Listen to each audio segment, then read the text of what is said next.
Alright everybody, what going on? Welcome back to our next episode of The Bonus Point. Starting to get a little cold up here in Florida, so it's gonna be dressing pretty weather, I guess. It doesn't have to be all looking for the next couple of months or whatever. Again, a little chilly, man. So for today's episode, we're gonna be talking about some of the injuries that might have happened over the break, some of the players that may be returning from injuries. As usual, when talking about injuries, I'm just gonna talk about the guys that are most likely in our teams. To decide that, I'll go on the app and I'll look for who's ever the most selected, as well as I think about who I've been talking about for the last couple of weeks or last couple of months maybe. And I'll try to talk about those players. So guys who no one cares about that are injured, I'm not gonna mention their names. If they're in your team, sorry for skipping them, but that's just how I had planned this episode. Also would suggest you pay attention to press conferences if you want. For certain players that may be flagged as maybe 75% chance of playing, you could always check out the press conference and see what the team with that injury. Just one quick thing to note, over the international break, a lot of players get small injuries just so that they could actually get their rest. So stuff like, oh, they got a knock in training, it's really just so that they could go home and get extra 3 days of rest, because as footballers, they need that. So for those kind of things, you don't really need to be too worried about it, but definitely pay attention to the press conference so you can understand the severity of the injuries. If you don't pay attention to the press conference, honestly, I don't blame you. Those things are pretty boring. The best thing to do, which is what I do, is a quick Google search. Just look like, is Rafinha playing this weekend, or Rafinha injury? And you'll get all the information that you need. People are actively watching press conferences and summarizing what went on, so that's the easiest way to do that. And I'm filming this in the morning, so just let me get my coffee, right? And then finally, for those of you who hear from RPM, just another reminder that this weekend is our specialty game week. It is game week 12, and we're going to be giving out another prize, so get excited in order. And let's just go straight into the episode now. So, on screen you should be seeing a list of some of the injured players, and I just going to talk about them in whatever way that I feel to talk about them. So, let's start with Livramento, a guy that is probably in most of our teams, and he has no issues this weekend, so I'm sure a lot of us were considering to play him. But he's flagged as injured on the app. Listen, it just looks like a simple injury, like a little knock. He's had that from 2 weeks ago, picked it up in the last game. It didn't look too serious. I think he won't finish that game. So I have all confidence in him playing this weekend again. But again, if you want to, quick Google search, I'll give you more information that I need on that. Personally, I'll be starting him this weekend. I really think that he's going to play. Mason Mount should be coming back from injury. It looks kind of good for him. Not sure if he's going to actually feature this weekend, but I'm pretty sure he'll be on the bench. I'm sure he'll travel to the game. Maybe he might even get some minutes. Who knows? The thing is that with Chelsea, they are such a good team that if Mount is injured, they don't necessarily need him for this game, if that makes sense. So I think Tuchel might give him the extra weekend's rest if need be, so that he can play in the Captaincy, which is the more important game, and then play over the Christmas period as well, which is usually a very testing period. So for Mount, not too sure if he's going to actually feature, but I'm pretty sure he's going to be back to fitness. Grealish, honestly not too sure what's going on here. It looks like he should be good for this weekend, but again, same kind of situation to Mount. Guardiola just has so much talent in his squad that he doesn't really need to play Grealish, especially not for this weekend. It looks like it should be an easy game against Everton. Everton haven't been too difficult recently. So for Jack Grealish, I think he's going to be okay for this weekend. Should definitely be on the bench, but not sure if he's actually going to play. Let's talk about Sadio Mani really quickly. This is one that you're going to need to wait until Klopp comes out in the press conference for. Not too sure if Mane is going to be playing. It didn't look too good at the time. But yeah, we're just going to have to wait and see. Mane, I think this season is showing like he's breaking down a little bit, meaning that whenever there's a small issue, he just doesn't play. Which is not like the Sadio Mani that we knew from before. That could be down to the fact that Liverpool's attack is just that good that they could go 60 minutes without Mane and then just bring him on for the last 30 and they'll be fine. Maybe that's the same thing that's going to happen this weekend. The game doesn't look too difficult. I mean, I think Liverpool should be able to beat Arsenal. I understand that Arsenal have been fantastic, but Salah has just been too good. I think he scores in this game. Roberto Firmino, it looks like he's out for at least mid-December. That is a lot of games he's going to miss. So Firmino not coming back anytime soon. It's a hamstring injury, and that usually keeps you out for at least a month. Luke Shaw, that looks fine. Pretty sure he's going to play this weekend. Sure. Anyway, yeah, pretty sure that Shaw is going to play this weekend.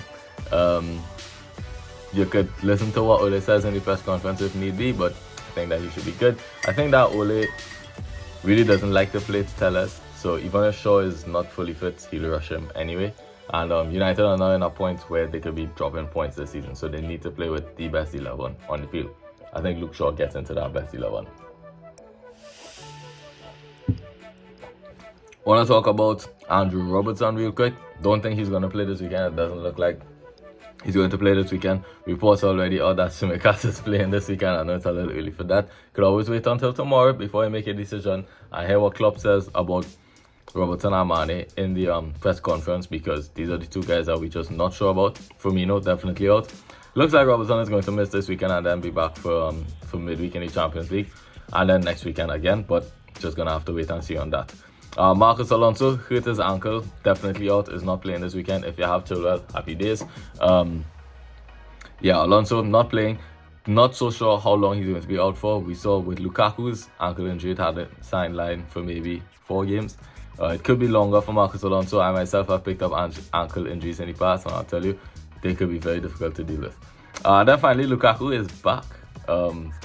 He did not travel on international break, which is actually good. He took the time to rest. He's been training over the break. If you follow him on Instagram, you'll see that he's posting the pictures about him training, his stories. He's training, he's working, he's in the lab, he's getting ready for this weekend. Not so sure if he's actually going to start this weekend, but it looks likely that he'll start. So if you own Havertz, maybe that could be one guy that's on the way out. And as it goes for injuries, that's about it.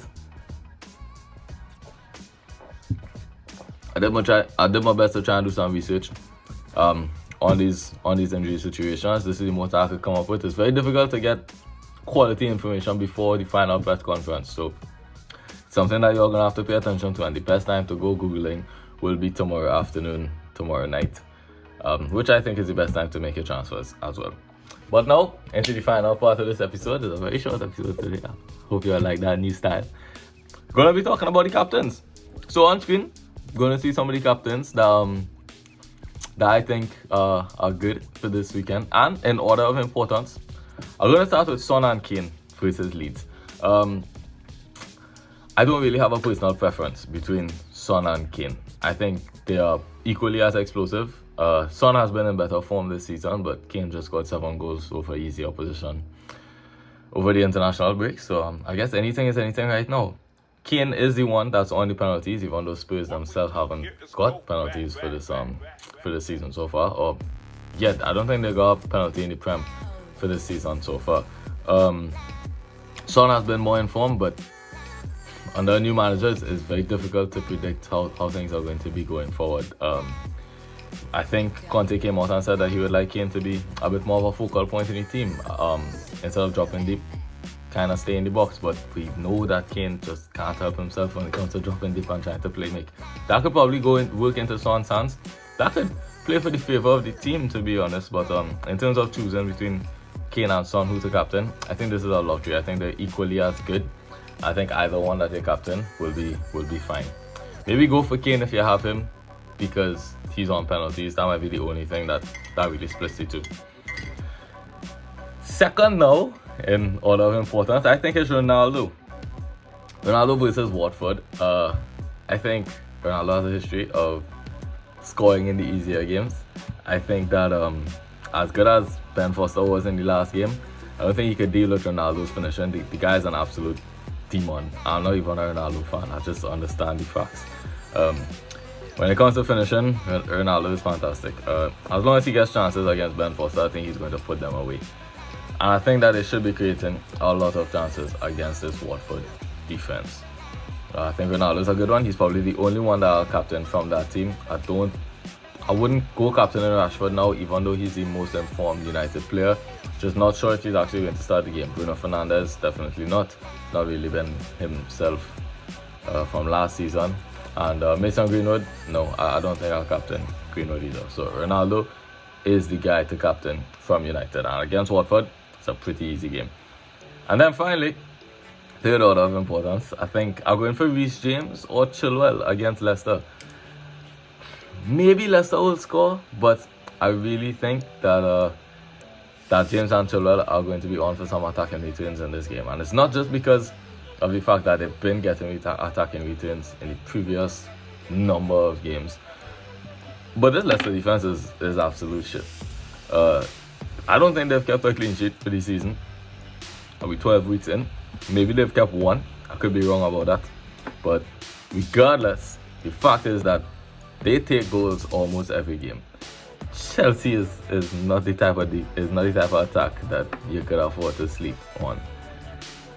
The way that Chelsea play, Reece James and Chilwell, and I've analyzed this in the past, we talked about this in the past. James and Chilwell get some of the best chances. They get some of the best opportunities to create. They get on the end of some of Chelsea's better attacking moves as well. Without getting too much into the tactics, that's just how it is when you play a 3-back. A lot of love for the fullbacks. They get into the box. They get into the box unmarked with late runs, basically. They also get into brilliant positions to crossing from the half space, very dangerous. So that's why we see Reece James and Chilwell scoring as much as they do. So we see Reece James in particular assisting as much as he does. If you were to captain one guy in particular, I think it'll be Reece James. But if you add Chilwell, I think that's a good captain as well. And then finally, old reliable Mohamed Salah. Up against Arsenal, one of the better defenses in the league. Maybe they go without Firmino, maybe they go without Mane, without Robertson, and it looks like a weakened attack. But it's Mo Salah. He's blanked one game out of the 12 or 11 that he's played in so far in the Prem. I don't think he's blanked in the Champions League yet. He's scoring goals on goals on goals. He has more goals scored than games played right now. It's just absolutely ridiculous. His chance creation numbers are fantastic as well, blowing Mane out of the water right now in terms of chance creation. He's too good this season. He's too good to ignore. We are never going to ignore him. He could be playing against Chelsea. I'm still gonna have to put him down as a captaincy option. Playing against City, still down as a captaincy option. It does not matter. And although he's going up against a more difficult attack, a more difficult defense this weekend, still think that he should be able to score. The guy is just in red hot form. The only thing to discount him is that I didn't put him in my top 3 favorites for this weekend for captaincy options, but I think that this is the safe option to go for. If you're not sure about who to captain this weekend, then just stick it on Salah and just be content, because it's a safe move, and sometimes you just have to play it safe in FPL. That actually wraps up this video. Thanks a lot for watching. Please like, share to your friends, and subscribe, because Jesus, I would really like for more people to start watching these videos. That would just be nice, rather than have me doing this for just for fun, basically. So yeah, share to your friends now if you could, and yeah, like, maybe leave a comment, just do something if you would like that. Anyway, have a good weekend. I hope you get your captains right. I'll see you all again on Tuesday. Bye.